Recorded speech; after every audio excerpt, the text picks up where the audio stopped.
PAMIS applied as part of the Better Breaks funding round, and they came to us with this really unique project where they wanted to apply for a grant that would enable them to work with a number of festivals in Scotland to make them fully inclusive and accessible.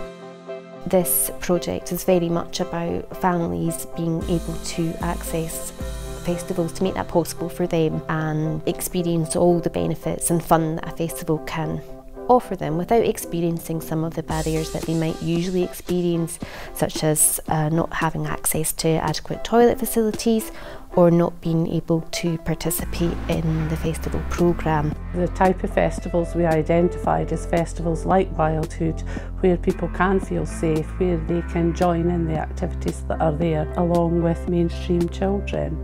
It's quite emotional as well when you see the families together. For some of them it's the first time that they've actually had the opportunity to spend time together as a family for the day. The main difference for us, and it is actually a huge one, is just feeling like a normal family.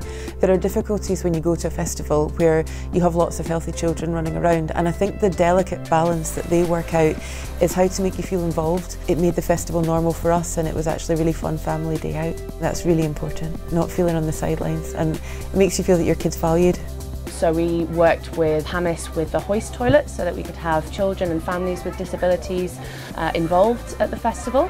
But we were also aware that the festival site itself, which is Tullibol Castle, is kind of not maybe as accessible as we would want it to be. So we also, through PAMIS, got in contact with Simon Mulholland, who runs Pony Access. He has built his own sort of horse and carriage, essentially, that allows children of all abilities to travel and go kind of anywhere, really. I work with a pony called Obama.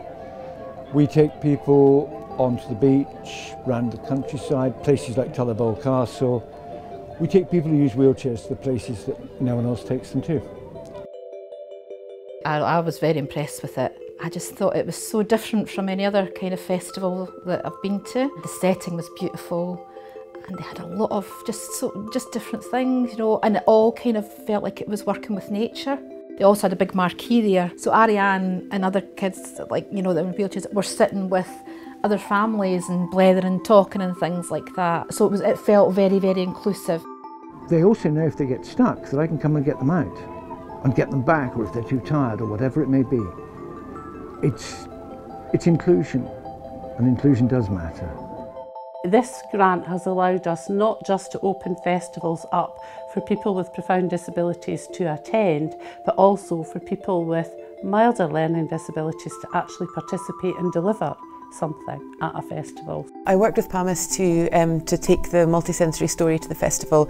The story I wrote for my son. For me, it's pointless writing a story if he can't enjoy the story, so that's where the multisensory element came in.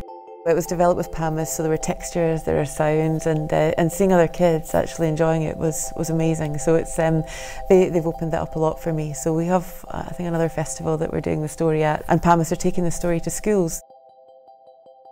One main thing that was really good was the PAMIS, because that obviously, you know, gives Rachel the experience of going to lots of mainstream festivals and things like that.